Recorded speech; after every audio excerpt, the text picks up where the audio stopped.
But regardless of who copied who, he's blocked me. Now I need to displace his blade somehow. What can I do? Oh, I know. There.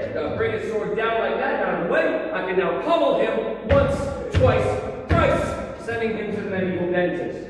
So there you have it, folks. The sword is more than meets the eye. It is a noble weapon, an elegant weapon, a precise weapon. Every part of the sword can be used, sometimes in multiple ways, to achieve victory.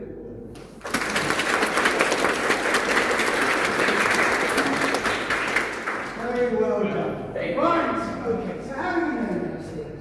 Well, thankfully, the information never went away. We just sort of stopped reading it, or couldn't find it more to the point. You see, from the 1400s onwards, with the improvement of printing processes, manuscripts suddenly appeared across Europe, mainly Germanic and Italian in their origins.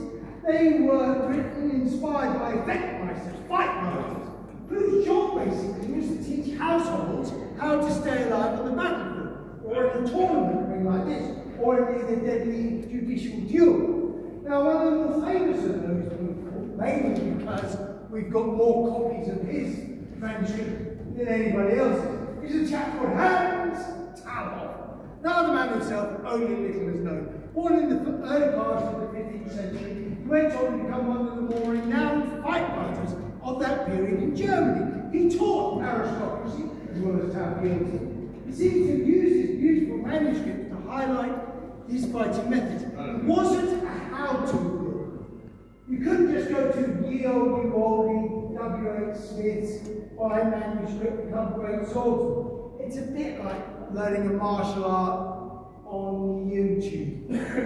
There's a lot lost in translation. So, the point of these manuscripts is that he would show you the techniques, however, they weren't explained. For example, the literature that sometimes goes with it is completely sort of codified, just for the teacher and the specific pupil. For example, this one, I mean, look at it. It's an extraordinary setup. There's a man in red, and there's a man in blue. I'll come back to him. Man in red, man in blue. Now, the man in red has managed to get behind the man in blue, which is something, certainly in the middle of a combat.